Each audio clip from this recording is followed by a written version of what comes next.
अभी हम पढ़ने वाले हैं TCP IP रेफरेंस मॉडल के बारे में।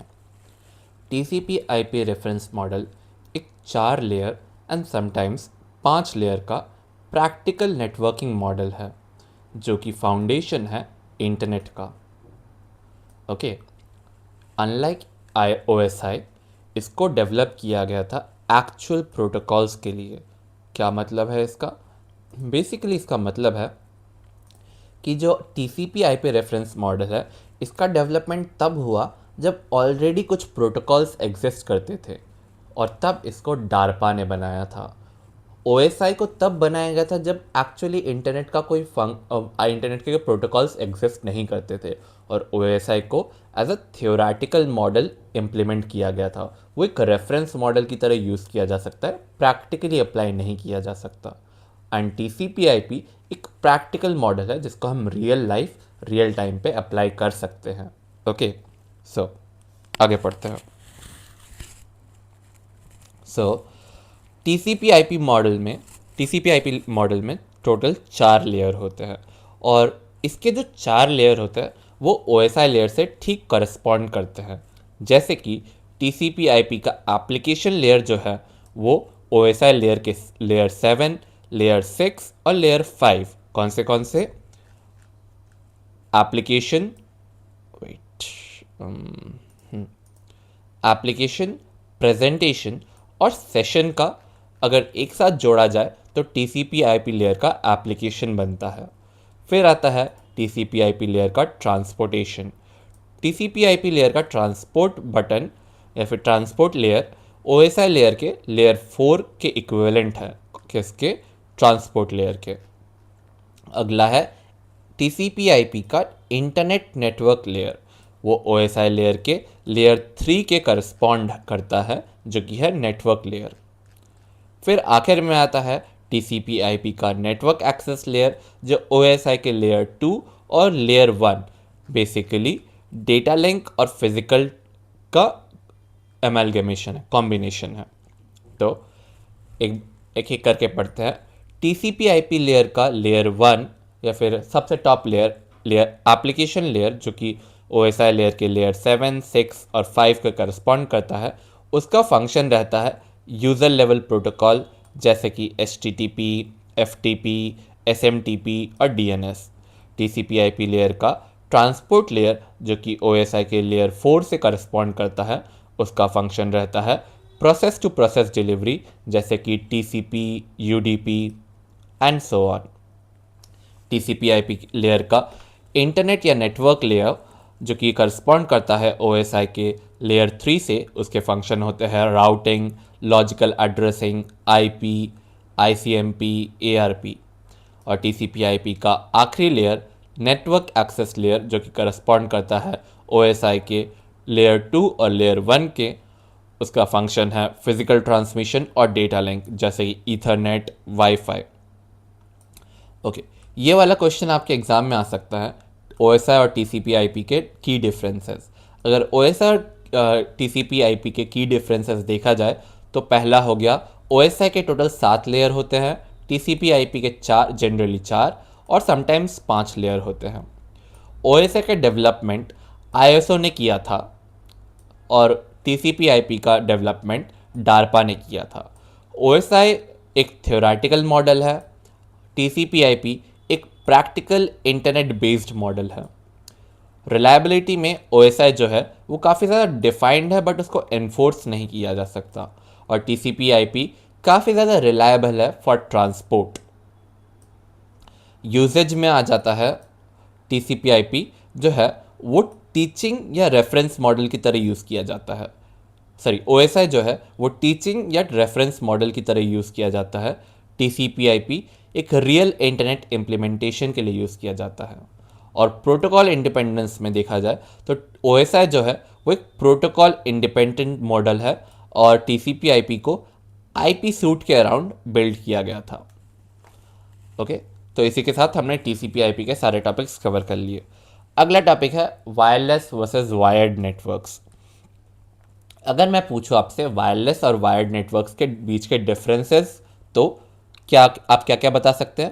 पहला हो गया medium, on the basis of medium, दूसरा हो गया on the basis of speed, तीसरा हो गया on the basis of security, चौथा हो गया on the basis of mobility, पांचवा हो गया on the basis of installation, sixth हो गया on the basis of interference, seventh हो गया on the basis of cost. Okay, so on the basis of medium जो वायर्ड नेटवर्क्स है वो केबल्स और जैसे कि कॉपर फाइबर के ऊपर डिपेंड करते हैं, एंड वायरलेस नेटवर्क्स जो है वो एयर जैसे कि रेडियो वेव, इंफ्रारेड, माइक्रोवेव के ऊपर डिपेंड करते हैं।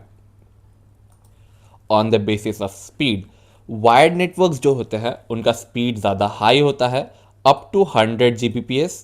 वायरलेस नेटवर्क्स जो होते हैं उनका स्पीड थोड़ा कम होता है, it varies up to several Gbps। On the basis of security, wired networks जो होते हैं वो ज़्यादा सिक्योर होते हैं, उसको फिजिकली इंटरसेप्ट करना पड़ता है अगर उसके साथ छेड़खानी करनी है तो। एंड वायरलेस नेटवर्क्स जो है वो थोड़े कम सिक्योर होते हैं क्योंकि सिग्नल्स जो है उनको इंटरसेप्ट किया जा सकता है। Wired networks on the basis of mobility देखा जाए तो वायर्ड नेटवर्क्स बिल्कुल मोबाइल नहीं होते और वायरलेस नेटवर्क हाईली मोबाइल होते हैं। On the basis of installation देखा जाए तो वायर्ड नेटवर्क्स का काफ़ी ज़्यादा कॉम्प्लेक्स केबलिंग आता है, ऑन द और जो वायरलेस नेटवर्क्स है वो काफ़ी ज़्यादा इजीली इंस्टॉल हो जाते हैं और फ्लेक्सिबल होते हैं। On the basis of interference देखा जाए तो वायर्ड नेटवर्क्स जो है वो उनका इंटरफेरेंस काफ़ी लो होता है एंड वायरलेस नेटवर्क्स का इंटरफेरेंस काफ़ी ज़्यादा हाई होता है क्योंकि रेडियो फ्रीक्वेंसी इंटरफेरेंस के कारण। Okay wait, I think so मैंने इस माइक का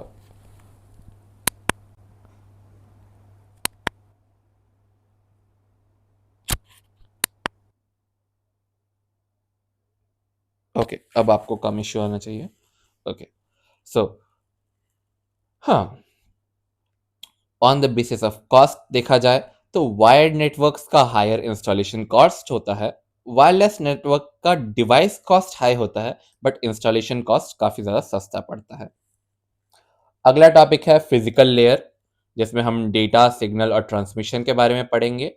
डेटा दो प्रकार के होते हैं, एनालॉग और डिजिटल। एनालॉग डेटा वो डेटा होता है जो कि कंटिन्यूस होता है और कोई भी value with in a range ले सकता है, जैसे कि ह्यूमन वॉइस और टेम्परेचर रीडिंग्स। डिजिटल डेटा वो डेटा होता है जो एकदम डिस्क्रीट होता है और उसको हम जीरो और वंस के अंडर रिप्रेजेंट कर सकते हैं, मतलब कि बाइनरी में रिप्रेजेंट कर सकते हैं, जैसे कि टेक्स्ट फाइल हो गए और कंप्यूटर डेटा हो गया। सिग्नल भी दो प्रकार के होते हैं, एनालॉग और डिजिटल। एनालॉग सिग्नल वो सिग्नल होते हैं जो कि कंटिन्यूस वेव की तरह ट्रैवल करते हैं स्मूथली ओवर टाइम। इनको कैरेक्टराइज किया जा सकता है on the basis of amplitude, frequency और फेज। एम्पलीट्यूड बेसिकली इसका पीक वैल्यू होता है, फ्रीक्वेंसी होता है कितने साइकिल्स एक सेकेंड में होते हैं जिसको हम हर्ट्ज में कैलकुलेट करते हैं, और फेज होता है position of wave form relative to time zero. Digital signal वो सिग्नल होता है जिसमें finite number of discrete values होते हैं।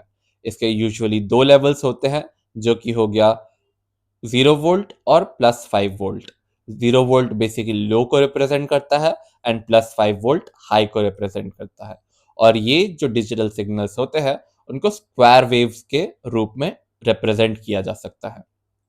ओके, कुछ कुछ इंपॉर्टेंट पैरामीटर्स होते हैं सिग्नल्स के, वो पढ़ लेते हैं। पहला होता है टाइम पीरियड, बेसिकली एक कंप्लीट साइकिल पूरा करने के लिए कितना टाइम लगेगा, इसको हम सेकेंड्स में मापते हैं। दूसरा होता है फ्रीक्वेंसी, बेसिकली 1/टाइम पीरियड फ्रीक्वेंसी होता है, इसका यूनिट होता है इन हर्ट्ज, दैट इज साइकिल्स पर सेकेंड। फिर आता है बैंडविथ। बैंडविथ बेसिकली फ्रीक्वेंसी, मतलब range of frequency a signal contains. Basically एक सिग्नल कितना रेंज ऑफ फ्रीक्वेंसी कंटेन करता है ये कैलकुलेट करने के लिए होता है।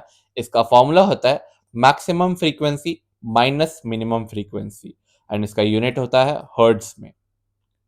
फिर आता है बिट रेट, बेसिकली कितने बिट्स एक सेकेंड में ट्रांसमिट किए गए, इसको हम इसका यूनिट होता है बीपीएस में, बिट्स पर सेकेंड में। फिर आता है बाउड रेट, जिसको हम सिंबल रेट भी बोलते हैं। इसमें बेसिकली हम नंबर ऑफ सिग्नल चेंजेस पर सेकेंड कैलकुलेट करते हैं।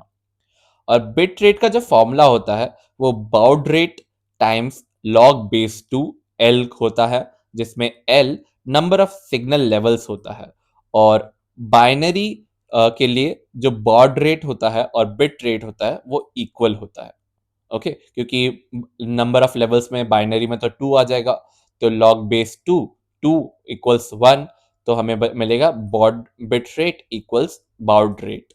और वही क्वार्टिनरी में जिसमें हम 4 लेवल्स होते हैं, उसमें जो बिट रेट है वो बॉड रेट के दुगना होता है। ओके, क्योंकि लॉग बेस 2 4 आता है तो 2 आंसर आएगा, तो 2 times baud rate is equal to bit rate आता है फॉर क्वार्टिनरी।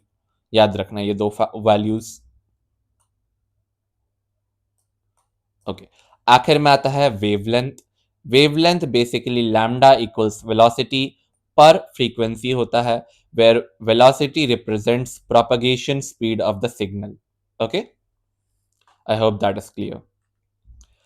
अच्छा, जब हम इनके बारे में पढ़ते हैं तो हमें दो थ्योरम्स के बारे में पता चलता है, नाइक्विस्ट थ्योरम और शैनन थ्योरम।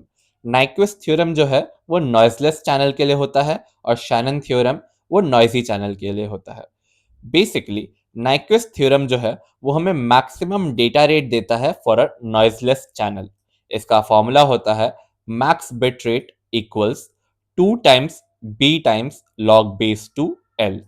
बेसिकली जहाँ पे बी होता है bandwidth in hertz and L होता है number of discrete signal levels. जैसे कि मैंने बताया, बाइनरी के लिए लेवल्स 2 होते हैं, क्वार्टिनरी के लिए लेवल 3 होते हैं, and so on. Shannon theorem जो है वो नॉइजी चैनल के लिए होता है, इसको हम शैनन कैपेसिटी थ्योरम बोलते हैं। ये हमें थ्योरेटिकल मैक्सिमम डेटा रेट देता है फॉर अ नॉइजी चैनल।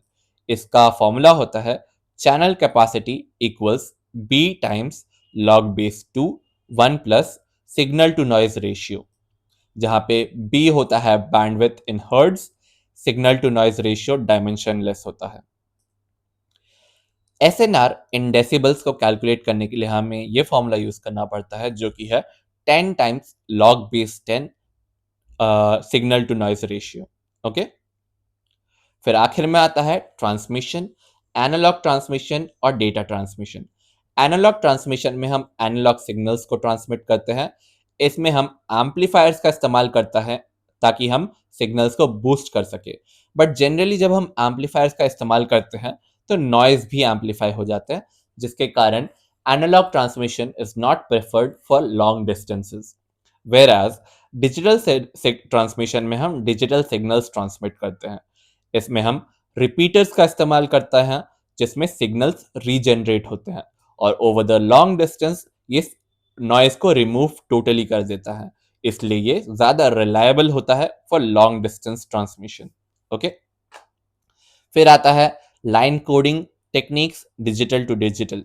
अगर हमें डिजिटल डेटा को डिजिटल सिग्नल में ट्रांस कन्वर्ट करना है तो हमें कुछ टेक्निक्स का इस्तेमाल करना होगा, जैसे कि हो गया NRZ-L non return to zero level, NRZ-I RZ return to zero, Manchester encoding, differential Manchester, AMI alternate mark inversion. तो NRZ-L non return to zero level basically जो वोल्टेज होता है वो बिट वैल्यू डिटरमाइन करता है। पॉजिटिव हुआ तो 1, negative हुआ तो 0।